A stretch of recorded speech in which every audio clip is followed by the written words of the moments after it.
Om Swastiastu, Ji Agung. Sampun pegatra, dumugi Aji Agung dan keluarga semuanya selalu sehat dan rahayu nggih.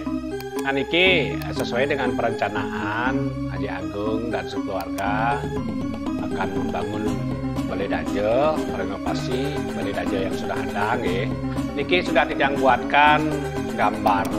Nah, berikut denah ya. Denah bangunan secara keseluruhan.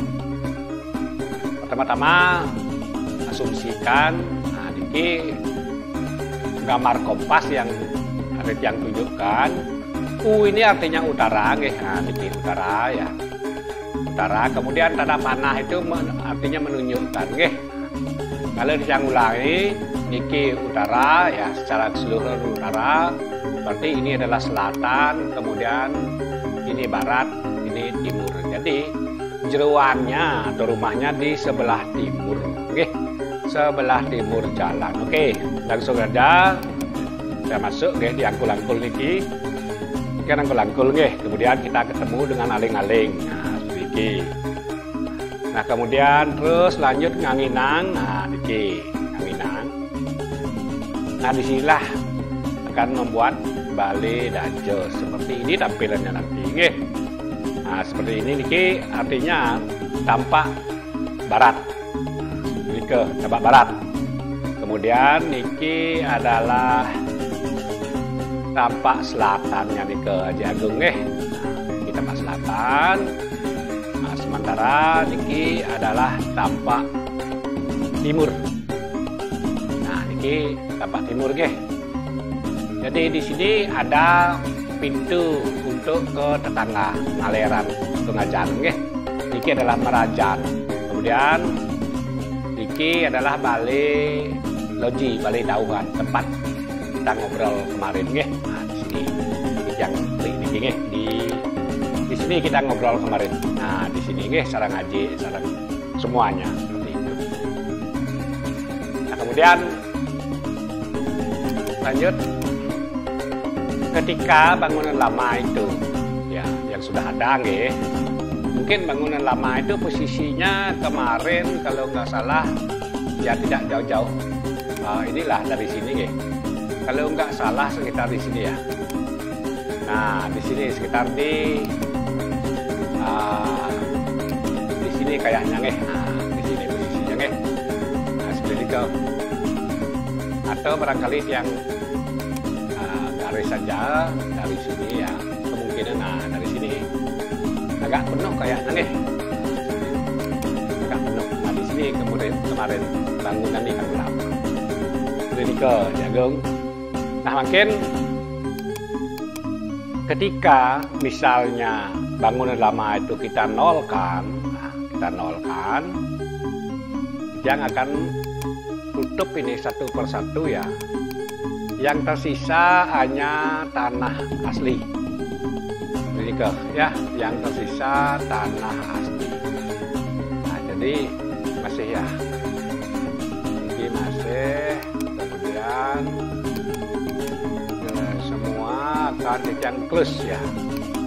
Nah, ini tinggal apa ya? Anggap saja sudah nol nih, sesuai dengan yang diukur kemarin waktu yang niki tersedianya niki adalah 11 meter 30 cm. Yang ulangi, jarak dari Merajaan ini sampai ke Unag waktu yang duduk sareng ngaji ini ke 10 meter 30 cm. Nah, niki angkanya nih. Nah, seperti itu. Sudah yang apa ya? Berarti sudah sesuai dengan ukurannya nggih 10 meter, 30. Nah, kemudian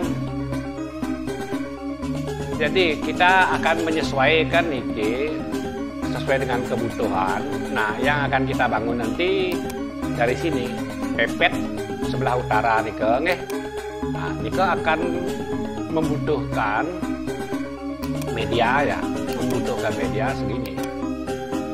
Nah, 8 meter 35 sesuai dengan apa ya? Nah, sesuai dengan yang kita diskusikan waktu niko nggih. Nah, segini kebutuhannya nggih. Nah, jadi agak mundur dari bangunan lama. Kalau tidak asumsikan bangunan lama itu kan di sini dia. Kurang lebih ya, sekitar di sini, agak maju. Seperti ini, oke. Ini agak mundur, lagi apilar. Nah, waktu ini lagi apilar. Kemudian dari Merajaan ini Merajaan, dari Merajaan ini berapa sih jaraknya ke Balai Dajau? Nah, ini sudah tidak bersihkan. Nah, ini ya. 1,66 meter di belakang ini aja tuh. Ya, 1,66 meter pondasi. Artinya sekitar 125 nanti. Apa ya? Kalau sudah finishing. Kalau nggak salah, kalau nggak salah. Nah, seperti itu. Nah, jadi 125, betul 125 waktu kita ngukurnya nih ke. Benar, Nah, benar. Nah, seperti Jagung, seandainya ya kita bangun di sini sesuai dengan yang kita bicarakan. Nah, tentu kita akan ngeset. Nah, ini jangan sampai lagi ini adalah unag ya. Ini adalah tata hujan, ini adalah fondasi, ini adalah teras depan. Ini adalah kamar ya, kamar yang danginan ya. Ini adalah kamar yang dauhan keluarnya nanti di sini. Seperti itu yang sampaikan dulu ya. Jadi tata hujannya cuman bagian timur, bagian selatan dan Riki kedek. Seperti U dia. Nah, Riki U ya. U. Nah, seperti itu. Itu tata hujannya. Nah, mungkin Niki akan dibongkar dumun sesuai dengan kontur tanah ya, akan dibongkar dumun. Niki akan dipasang pondasi.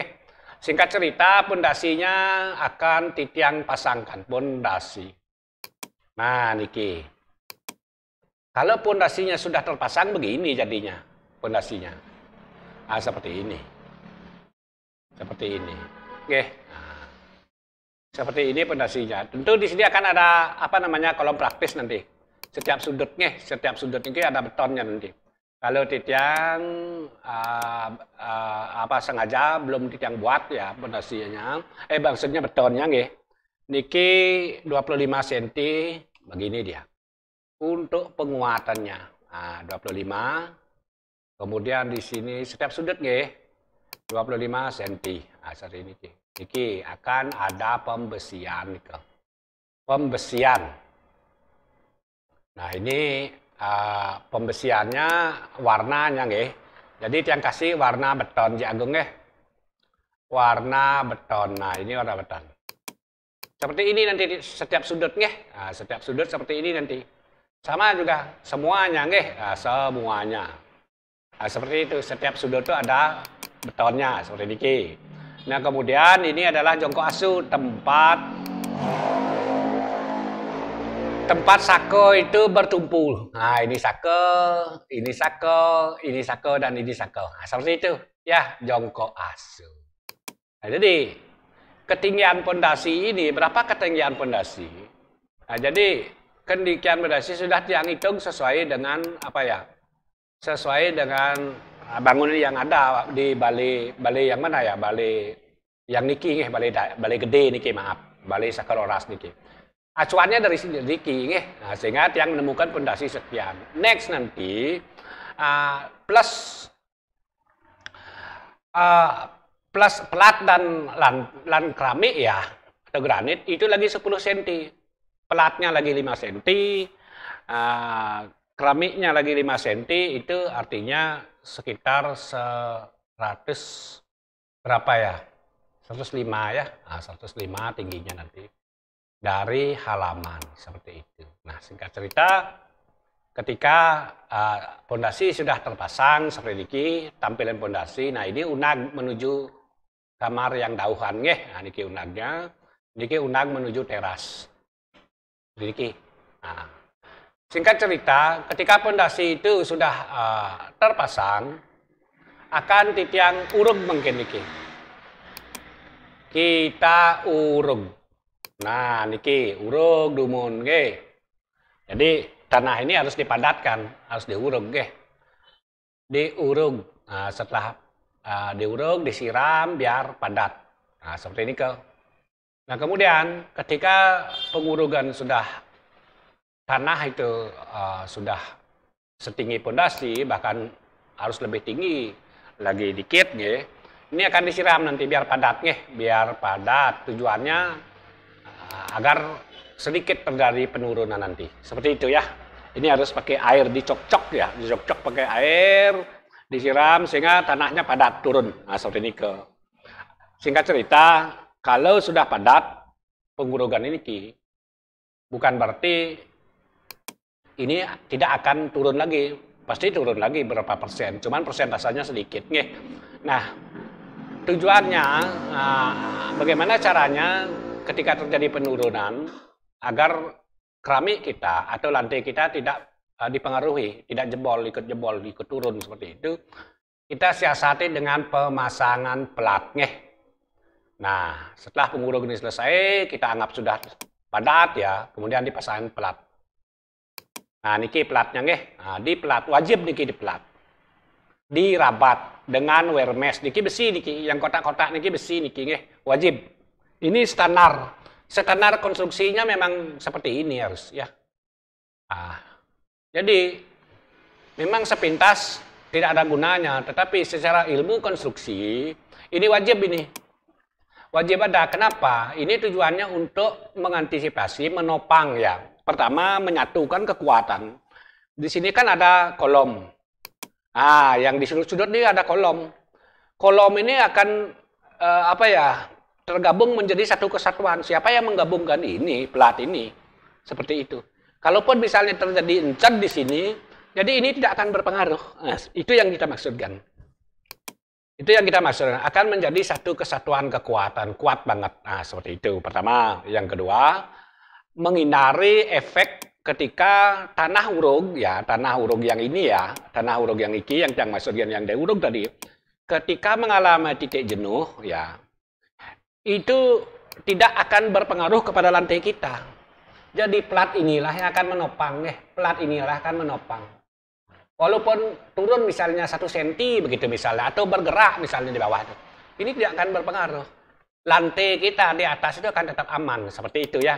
Nanti jelek sekali kelihatannya kalau ada misalnya lantai kita itu jebol atau retak, jelek sekali kelihatannya. Biasa lantai-lantai rumah orang itu retak. Ini karena ininya tidak ada. Seperti itu. Ini standar konstruksinya seperti ini memang. Nah, setelah ini singkat cerita, setelah plat terpasang, barulah kita membuat dinding. Nah, seperti itu. Tembok istilahnya ya. Di tembok terlebih dulu. Nah, temboknya seperti ini nanti. Haji Agung ya. Nah, temboknya seperti ini sesuai dengan konsep di awal. Nah, ini bagian depan, Nah, kemudian di sini kamar. Kamarnya seperti ini nanti. Atau sekalian kita pasang lantainya biar gak terlalu ribet kelihatan ya. Nah, ini lantai nanti. Ini yang saya maksudkan ya, setelah plat baru lantai. Lantainya 5 cm minimal. Nah, seperti ini. Nah, ini terdiri dari 2 kamar. Kamar pertama masuk dari sini, masuk dari sini. Kemudian, karena ini dibaginya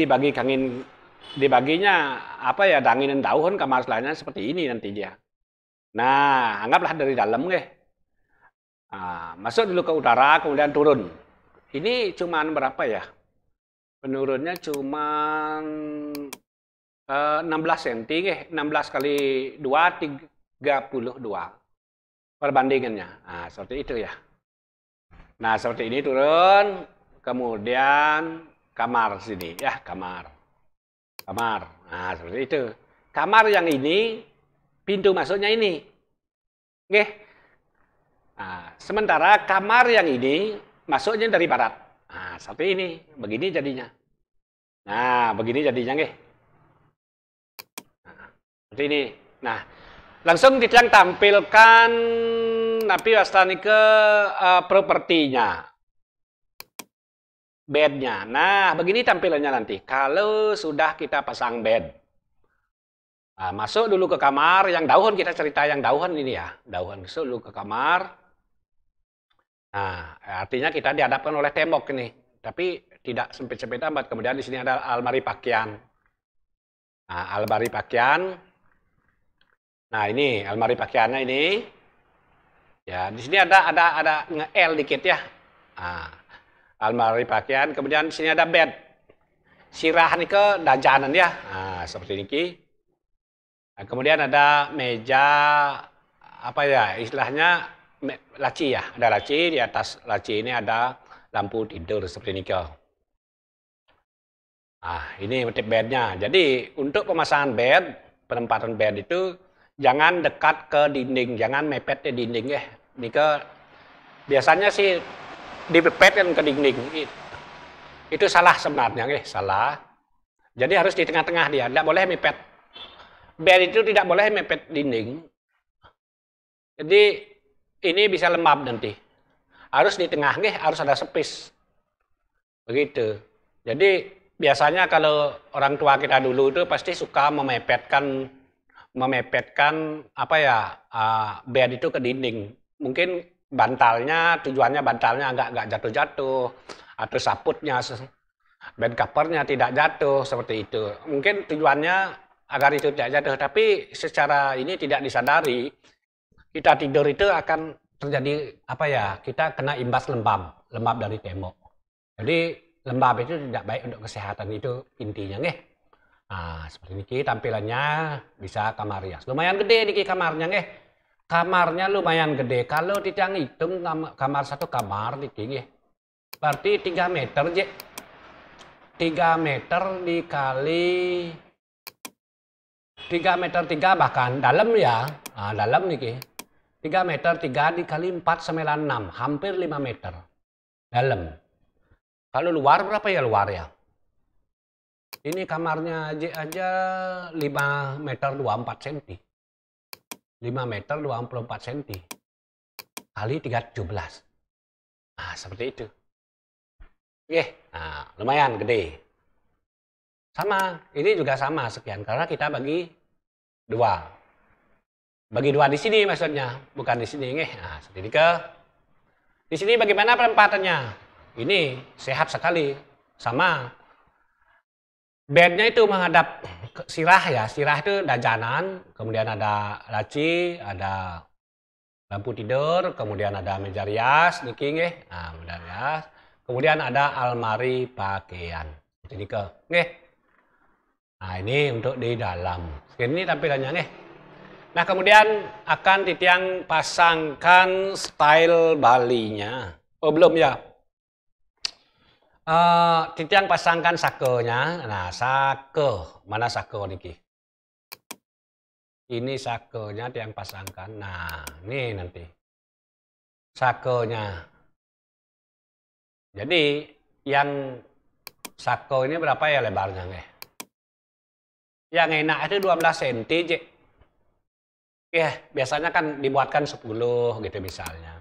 Niki 12 yang buatkan agar bangunnya itu terlihat kokoh. Ini 12 cm yang tarik ke naik ya. Nah, 12 cm. Nggih, muncul enggak? Bisa dibaca enggak? Nggih. 12 cm lebar sako itu ya. Jadi terlihat kokoh.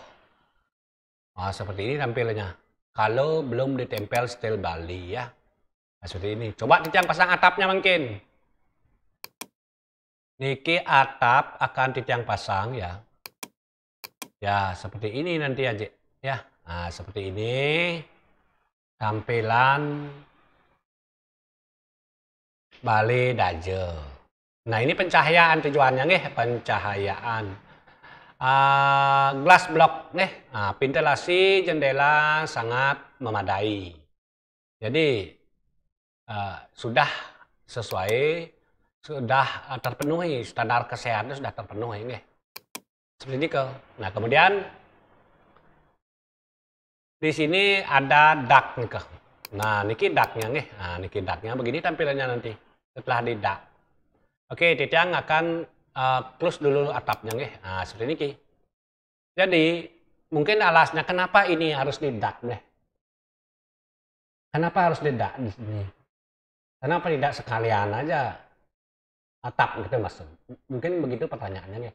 Nah, ini sesuai dengan Pakem Bali, Baten Bandung, Bali Dajo itu. Jadi langit-langit itu harus kangin kauh nih, timur barat. ini kangin, ini kauh, ini timur, ini barat. Seperti itu. Artinya membentang dia. Membentang dari timur ke barat. Itu langit-langitnya. Artinya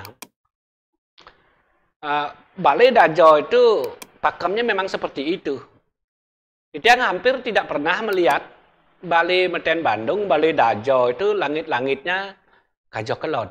Tiang tidak pernah melihat itu, entah kenapa. Dan mungkin anggaplah itu adalah sebuah pakem.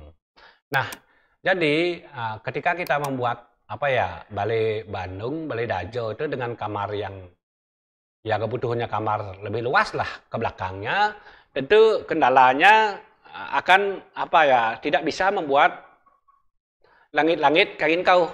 Caranya mengatasi adalah dengan cara seperti ini, ya. Artinya agar tetap langit-langit itu kangin kau, siasatilah dengan dak ini. Cukup kita membuat dinding segini saja. Lamang itu cuma segini. Ada selisih ya. Kalau titiang ukur ya, berapakah selisih lebar, panjang dan lebarnya? Nah, ini kalau tiang tarik berapa ya? Oke, tiang tarik ke sini aja. Ini 5,17. 5 meter 17, kangin kau. Kajo kelodnya itu, ya kajo kelod ya. Kajo kelodnya itu berapa nih? Nah, agak saru. Berarti 4 meter 17 ya. Selisih lagi 4 meter 55. Nah, ini angka 455 yang sorot nggih. 4 meter 55 ya. Niki 4 meter 17. 5 meter 17. Itu ada artinya selisih lagi 7 meter kurang ya. Artinya langit-langit itu 1 meter kurang akan kangin kauh nganang. Nah, seperti itu. Yuk kita testimonikan sekarang. Itu yang akan plus angkanya testimonikan sekarang. Benar nggak atap ini? Nah, ini benar kan? Nah, ini kurang dari 1 meter. Inilah jawabannya. 5,17 dikurangi 4,55 itu 0,77. Ya, 77 cm. Cukup. Cukup, kita anggap cukup seperti itu. Begini tampilannya nanti, nggih. Nah, begini caranya mensiasati agar bangunan Balai Dajo kita itu menghadap ke selatan. Jadi kalau langit-langitnya menghadap ke kalau langit-langitnya nanti Kajo Kelod itu namanya bukan Balai Dajo, bisa saja disebut Balai Dauh karena begitu. Nah, seperti ini bukan hanya posisi berada di posisi di bagian utara namanya Balai Dajon. Nah, pakemnya dulu, nah seperti itu. Ini tampilannya. Nah, kemudian akan kita pasangkan bataran setel Balinya ketika sudah ditempel seperti ini jadinya, Nah, seperti ini jadinya. Ada tata ujarnya, ya. Ini. Atau sekalian kita pasang setel Balinya. Setel Balinya akan ditiang pasang ini mana ini. Nah kalau misalnya sudah jadi semua seperti ini tampilnya aja, ya. Seperti ini tampilannya nanti. Kalau sudah terpasang semuanya. Nah ini tampak depan ya. Tampak samping karena tidak ditempel ya segini ya, aja ya. Nah begitu aja Agung tampilannya. Nah ini tampak utara ya, kemudian ini tampak timur. Nah ini tampak timurnya aja. Nah ini tampak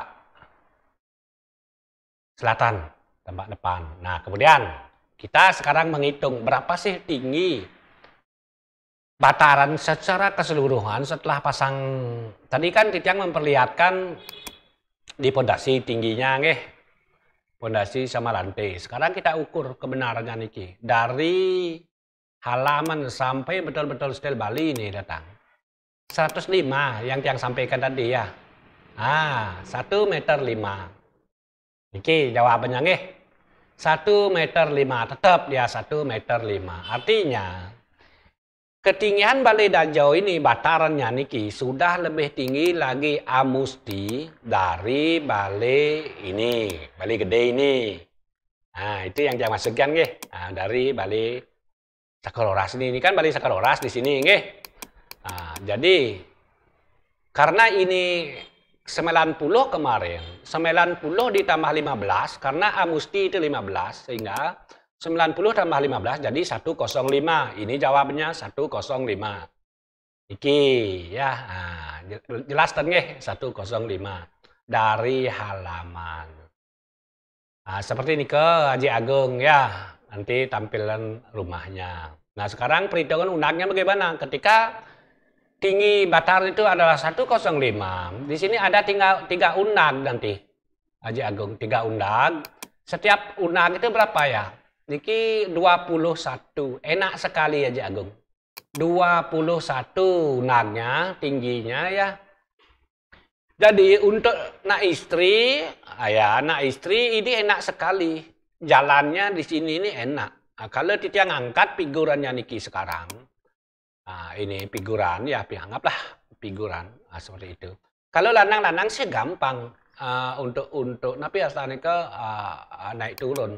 Tapi biasanya kalau nak istri ini kan dia anggaplah di suatu momen tertentu pakai common istilahnya kayak gini ya. Jadi biar nggak susah. Nah, ini enak nanti ya.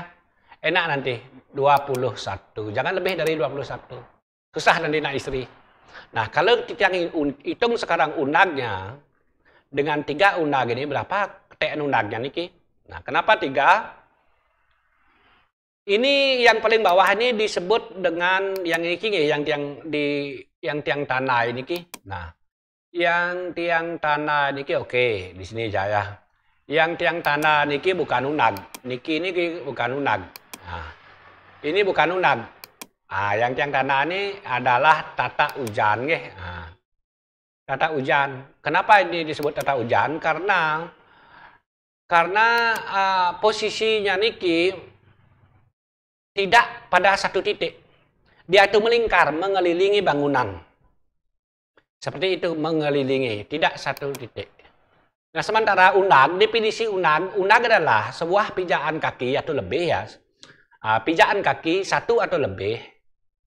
Yang ulangi, definisi unag adalah pijaan kaki yang terdiri dari 1 atau lebih terfokus dalam satu titik dan berada pada satu titik untuk mencapai level tertentu. Nah, yang ulangi, unag adalah pijaan kaki yang terdiri dari 1 atau lebih untuk mencapai level tertentu ya. Nah, dan terfokus pada satu titik. Ini yang dimaksud dengan fokus satu titik. Dia fokusnya di sini, nggak kemana-mana ya. Fokusnya di sini, nggak ada melingkar ya. Nah, seperti itu. Kalau melingkar yang satu, ini namanya tata ujan. Kalau melingkar banyak, misalnya di sini melingkar, di atas melingkar, itu tribun namanya ya. Seperti di lapangan-lapangan poli itu. Atau di stadion-stadion. Kan melingkar bertumpuk-tumpuk dia. Itu tribun namanya. Kalau ini tata ujan ya. Kalau ini baru unag. Nah, bagaimana hitungnya unagnya sekarang? Jadi unag ini, Balai Dajo ini terdiri dari 3 unag. Cani Watu Segaro. Nah, jadi jatuh deh Segaro. Di Segaro Suci. Nah, seperti ini ke Haji Agung bisa Titiang sampaikan. Nah, ini tampilannya. Nah, istri niki kelihatan ideal. Ini perbandingannya karena tinggi nak istri ini sudah sesuai dengan sebenarnya. Anggap saja figuran ini tingginya 165. Jadi rata-rata tinggi itu 165. Ini sudah ya sesuai dengan tinggi postur ini ya.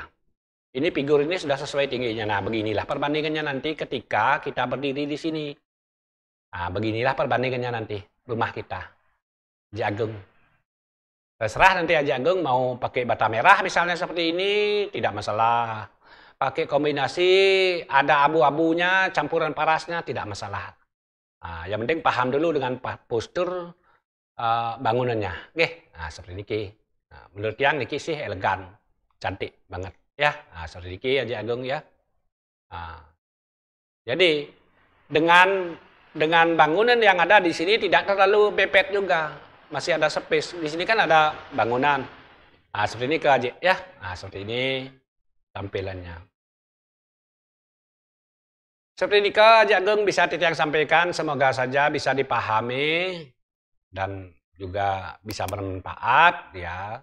Barangkali adiknya Pak Agung bisa juga memahami maksud Titiang ya.